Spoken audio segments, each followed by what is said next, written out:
इस वक्त मैं बहुत ही महत्वपूर्ण लोकसभा क्षेत्र में मौजूद हूं। मैं मौजूद हूं फैजाबाद लोकसभा क्षेत्र में।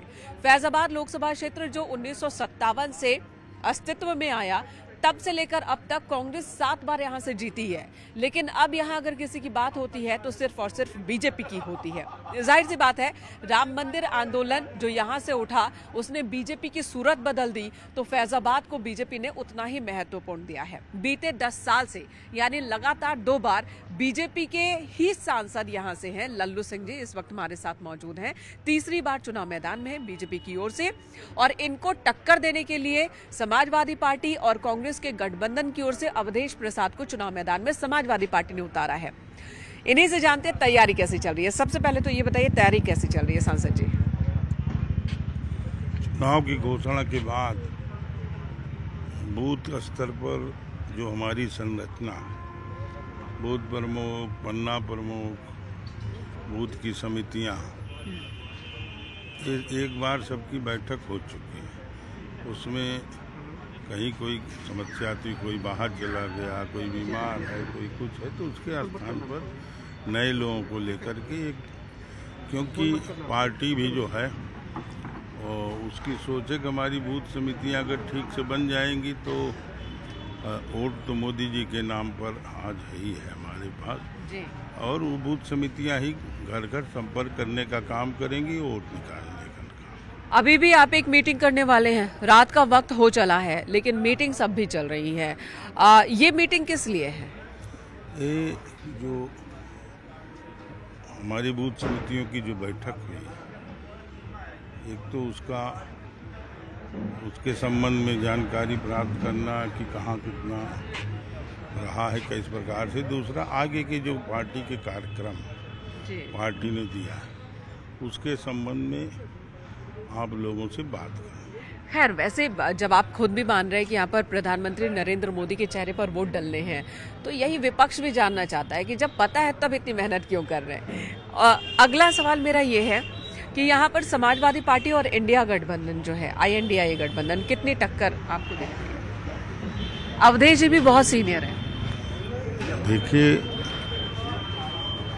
ये तो आपको समाज बताएगा जी।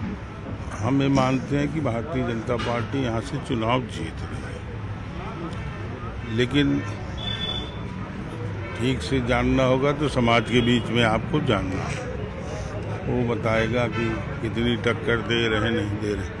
हमको तो प्रत्याशी हैं तो चारों तरफ हवा हवा ही दिखाई पड़ती, हरा हरा दिखाई पड़ता, लेकिन हम विश्वास के साथ कह सकते हैं कि भारतीय जनता पार्टी यहाँ जीतेगी। पिछले बार भी सपा बसपा के गठबंधन में हम यहाँ से 65,000 चुनाव से जीते थे, और 14 में 2,83,000 वोट। आपने पिछली बार आनंद सेन को हराया, समाजवादी पार्टी के वो उम्मीदवार थे, उससे पहले उनके पिता को हराया, और चुनाव मैदान में लगातार आप बाजी मार रहे हैं। इस बार भी आप कह रहे हैं कि बाजी मारेंगे। वो कौन सी उपलब्धियां हैं जिसका सिर्फ राम मंदिर या कुछ और भी? देखिए, जो मोदी जी ने गरीब कल्याण की योजना को चलाकर गरीबों के दैनिक जीवन की आवश्यकताओं को पूरा करने का काम किया, समाज में वह सम्मान के साथ रह सकें, इसकी उन्होंने जो व्यवस्था की, देश की आज़ादी के बाद किसी भी सरकार ने चिंता नहीं। इसके कारण समाज में गरीबों में उनके पर बहुत ही आस्था और विश्वास जागे।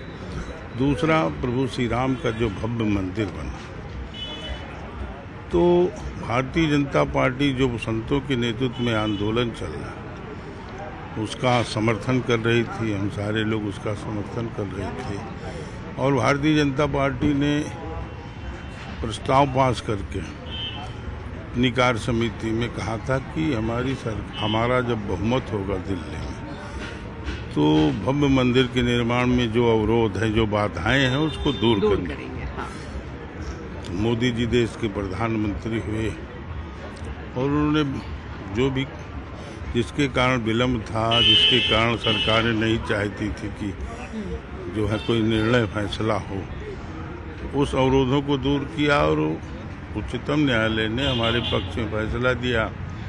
उसी के निर्देश पर ट्रस्ट बना, और आज भव्य मंदिर बन गया है। प्रभु श्री राम लला विराजमान भी हो गए हैं। जी। तो उसका भी असर तो पूरे देश में। आपने बहुमत की बात कही, अभी हाल ही में आपका एक बयान बहुत विवादित भी रहा, आपने हालांकि उस पर सफाई दी और विपक्ष भी आरोप लगा रहा है, अखिलेश यादव हो गए, राहुल गांधी हो गए, वो कह रहे हैं कि अब अगर बीजेपी सत्ता में आती है तो संविधान खतरे में है, संविधान बचाने की लड़ाई लड़ रहे हैं। आपने कहा था कि बहुमत से सरकार बनती है और संविधान बदलने के लिए 2/3 बहुमत चाहिए। ऐसा है ना, उसको तोड़ मरोड़ कर लोगों ने पेश करने की कोशिश की। जब और देश के नेता माननीय प्रधानमंत्री जी जब कह दिया कि दुनिया की कोई भी ताकत डॉक्टर भीमराव अंबेडकर के द्वारा बनाए गए संविधान को नहीं बदल सकती, तो पहली बात तो वहीं बात खत्म हो गई। दूसरी, हमारी कभी मंशा भी नहीं, हम तो पूरे जीवन भर बचपन से लेकर आज तक गरीब, दलित, उपेक्षित लोगों के बीच में काम किया और जब विधानसभा का चुनाव लड़ते थे बीजेपी का बहुत प्रभाव नहीं, तब भी हमारे क्षेत्र में सारे गरीब, दलित, अति पिछड़ी वर्ग के लोग हमारे साथ रहे। उन्हीं के बल पर हम यहाँ विधायक हुए थे।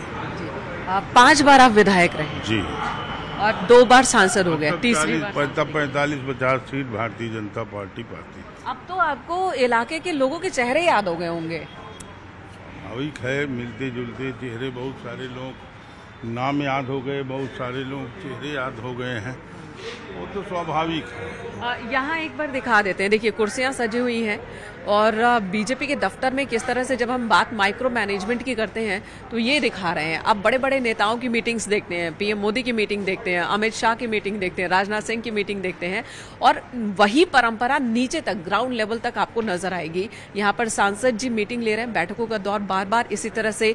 सिर्फ टास्क देना काम नहीं होता है इन बैठकों का मकसद, बल्कि फीडबैक लेना और फिर जो टास्क कितना पूरा हुआ है, कहाँ क्या दिक्कत है, क्या अवरोध है, किस बूथ पर क्या परेशानी है, उनका फीडबैक लेते हैं सीधे सांसद जी और फिर उस इलाके में उस तरह का काम करते हैं। तो इस तरह से लोगों से जुड़ते हैं। ये बताइएगा कि अब अगर आप फिर से आते हैं, फिर से जीत कर आते हैं, संसद जाते हैं, तो अब फैजाबाद के वो कौन से मुद्दे हैं जो आप पार्लियामेंट में रखने वाले हैं?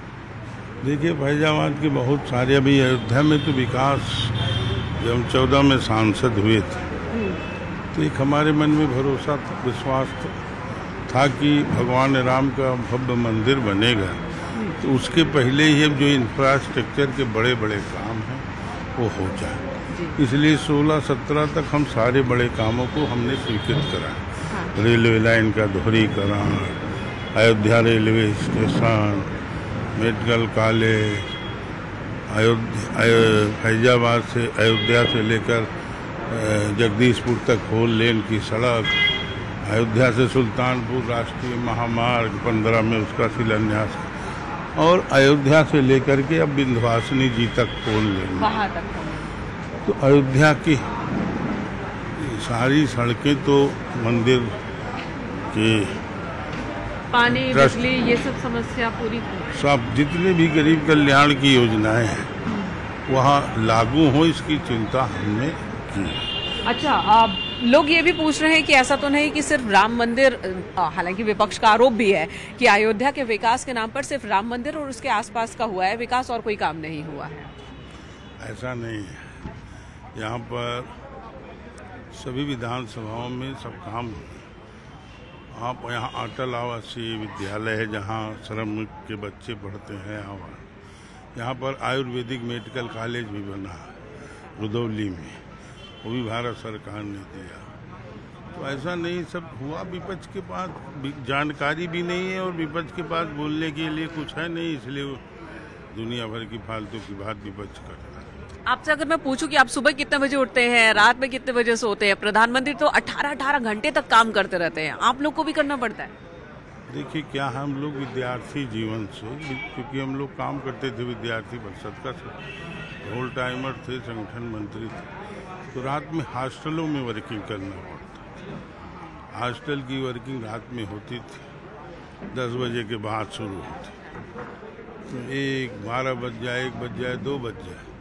तो एक बचपन से ही काम करने का जो स्वभाव है, तो 1 बजे से पहले कभी घर तो जाते नहीं रात में।